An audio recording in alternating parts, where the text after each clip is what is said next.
Assalamualaikum warahmatullahi wabarakatuh. Bagaimana kabar teman-teman semua?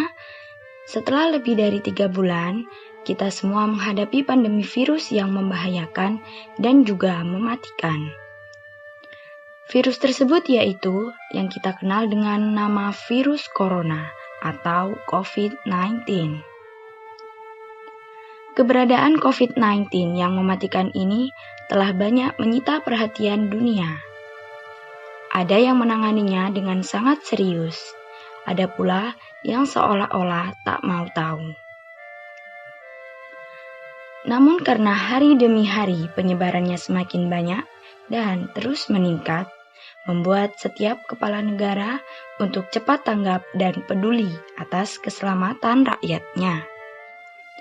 Hal ini dapat kita lihat dari berbagai pengumuman di media untuk meliburkan sekolah, meniadakan kuliah tatap muka, larangan terlibat dalam keramaian, hingga menutup sementara beberapa tempat umum seperti mal, pusat perbelanjaan, tempat ibadah, dan lain sebagainya, dengan tujuan memutus mata rantai penyebaran virus corona tersebut. Sebelum mengulas lebih jauh tentang virus yang mematikan ini, alangkah baiknya jika kita mengetahui penjelasan singkat virus corona menurut beberapa pakar kesehatan. Mencari apa sebabnya kok penyebutannya beda.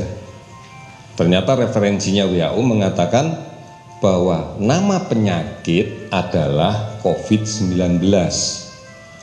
Penyebabnya virus yang namanya SARS coronavirus tipe 2.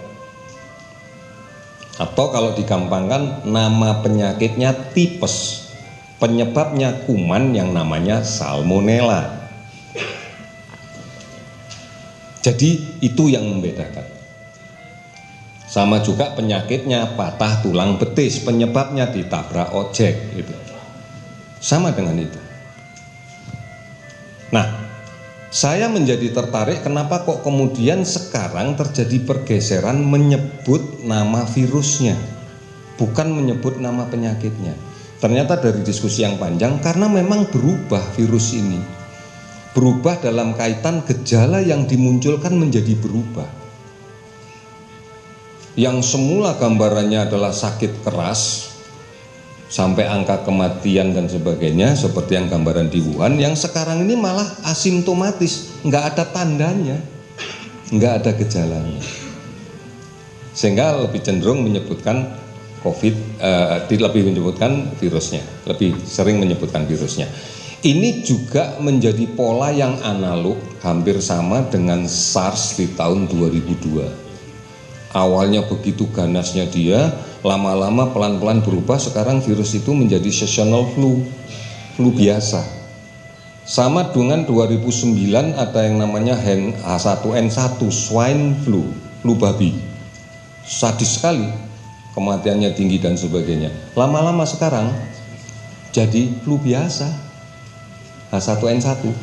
Berarti berubah, bukan orangnya yang berubah, virusnya yang berubah. Namanya tetap virusnya yang berubah. Ini. Nah, ini yang saya katakan tadi di dalam kaitan dengan kondisi berubahnya karakter virus. Inilah yang menjawab bahwa semakin cepat nyebar kemana-mana karena tidak terdetek oleh thermal scan yang hanya berbasis suhu tubuh di atas 37,5 derajat. Flu adalah penyakit biasa dan banyak orang mengira flu akan sembuh dengan sendirinya. Dalam kurun waktu tertentu, flu dianggap dapat sembuh tanpa pengobatan khusus. Namun, anggapan tersebut mulai pupus ketika wabah corona mencapai Indonesia. Flu dan batuk kini menjadi perhatian serius, bahkan berkembang menjadi kekhawatiran karena gejala corona awalnya seperti flu biasa. Lantas, apa bedanya sakit flu biasa dengan flu akibat virus corona? Mari kita cari tahu jawabannya di segmen kali ini bersama Profesor Ari Fahri Alsyam, spesialis penyakit dalam. Saat flu menyerang, kondisi tubuh pasti akan terasa tidak nyaman dan terganggu. Lalu benarkah flu biasa dan virus corona sama-sama menyerang saluran pernafasan? Mari kita tanya Prof. Ari, itu fakta atau mitos? Fakta. Jadi Benar ya, bahwa flu biasa, influenza yang kita tahu, dan virus COVID-19 itu sama-sama menyerang saluran pernapasan. Cuman memang bedanya bahwa pada pasien-pasien yang mengalami infeksi virus COVID-19, itu infeksi yang terjadi itu bisa cepat perjalanannya ya. Jadi artinya tadi saluran atas, kemudian akhirnya menjadi saluran bawah, dan akhirnya menjadi pneumonia dan gagal napas, bahkan sampai kematian. Udara adalah media efektif dalam penyebaran flu. Benarkah flu dan virus corona dapat ditularkan melalui udara? Fakta atau mitos? Mitos. Jadi ini mesti dibedakan nih. Kalau yang dimaksud dengan udara itu adalah seperti ini nih, kita bisa tertular dengan satu orang lain. Ternyata cara penularannya adalah dengan kontak langsung. Ketika seseorang yang menderita virus infeksi virus COVID-19 ini batuk, ya, kemudian mungkin bicara keras seperti ini, kemudian juga bersin, dan kita ada di depannya, itu kita bisa tertular secara langsung, begitu ya. Jadi tidak seperti udara bebas begini, tapi kontak langsung, di mana seseorang bisa tertular dari penderita virus infeksi COVID-19. Sebagai umat muslim, tentunya kita wajib mengimani bahwa Allah Subhanahu wa Ta'ala mengetahui segala sesuatu secara global maupun terperinci, termasuk wabah COVID-19 ini.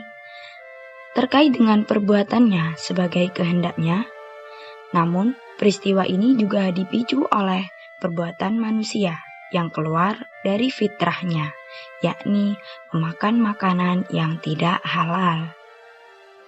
Sebagaimana kasus corona di Cina, tepatnya di kota Wuhan, menjadi pemicu utama terjadinya penularan kepada manusia. Padahal menurut kaidah ilmu virologi, virus ini selayaknya hanya menyerang hewan, kelelawar, dan tidak menyerang manusia. Kalau secara kemungkinan, bukan secara kemungkinan lagi ya, karena kalau sains sudah punya datanya, itu dari kelelawar. Jadi dari kelelawar, setiap hewan itu di dalam tubuhnya kan ada banyak virus ya, sama. Kita juga manusia itu punya bakteri, punya virus, tentu saja bukan yang berbahaya, yang menjadi bagian dari mikroflora kita. Nah kalau kelelawar itu punya juga misalnya virus A, B, C, D, E, F, G gitu ya, dan salah satunya coronavirus ini.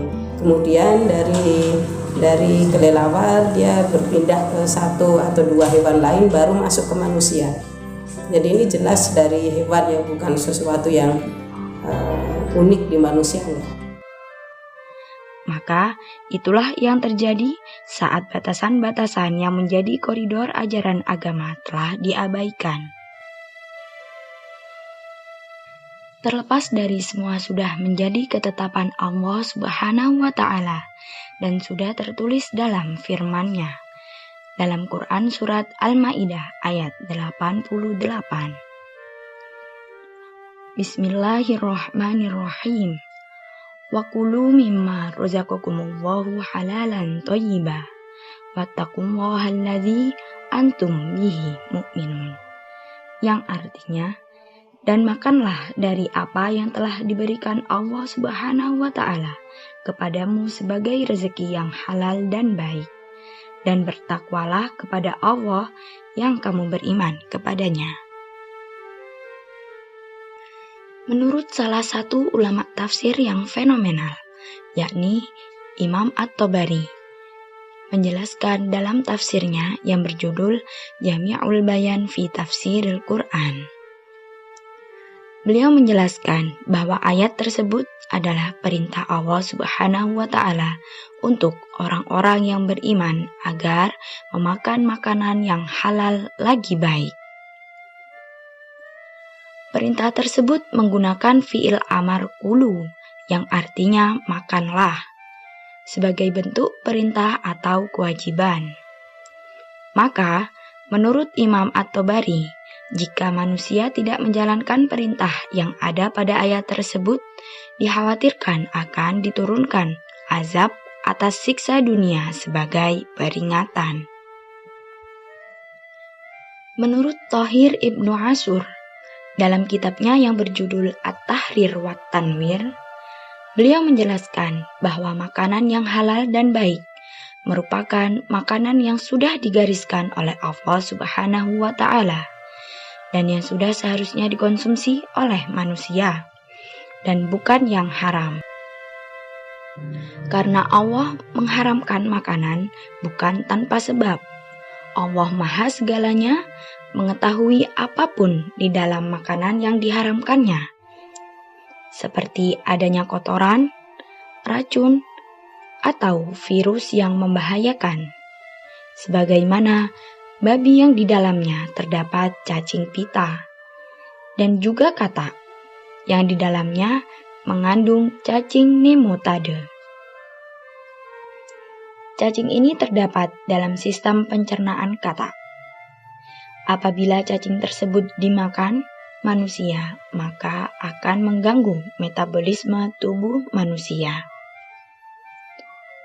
Maka sudah jelas bahwa virus ini merupakan peringatan bagi manusia yang telah menyalahi aturan dan ketetapan Allah Subhanahu wa Ta'ala, sebagaimana yang telah tertulis dalam Al-Quran sejak 14 abad yang lalu. Dan perbuatan tersebut merupakan tradisi kaum jahiliyah yang kerap mendatangkan penyakit. Namun kita tetap harus mengimani bahwa apapun yang terjadi di langit maupun di bumi adalah kehendak Allah Subhanahu wa Ta'ala dan sudah tertulis dalam kitabnya, yakni Lauhul Mahfuz, sebagaimana yang difirmankan dalam Al-Quran surat Al-Hajj ayat 70. Bismillahirrahmanirrahim. Alam ta'lam annallaha ya'lamu ma fis sama'i wal ard. Inna dzalika fi kitab. Inna dzalika 'alallahi yasir. Yang artinya, tidakkah engkau tahu bahwa Allah mengetahui apa yang di langit dan di bumi? Sungguh, yang demikian itu sudah terdapat dalam sebuah kitab, yakni Lauhul Mahfuz. Sesungguhnya yang demikian itu sangat mudah bagi Allah Subhanahu wa Ta'ala. Semua kejadian yang kita alami, termasuk pandemi COVID-19 ini, sudah tercatat dalam kitabnya. Sekarang, hanya bagaimana cara kita menyikapinya. Banyak sekali hikmah yang dapat kita ambil dari peristiwa pandemi COVID-19 ini. Semoga tetap semangat dalam menjalankan aktivitas sehari-hari di rumah aja.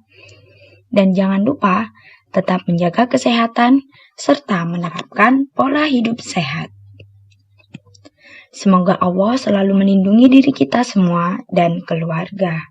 Amin ya Rabbal Alamin. Wallahu a'lam bishawab. Wassalamualaikum warahmatullahi wabarakatuh.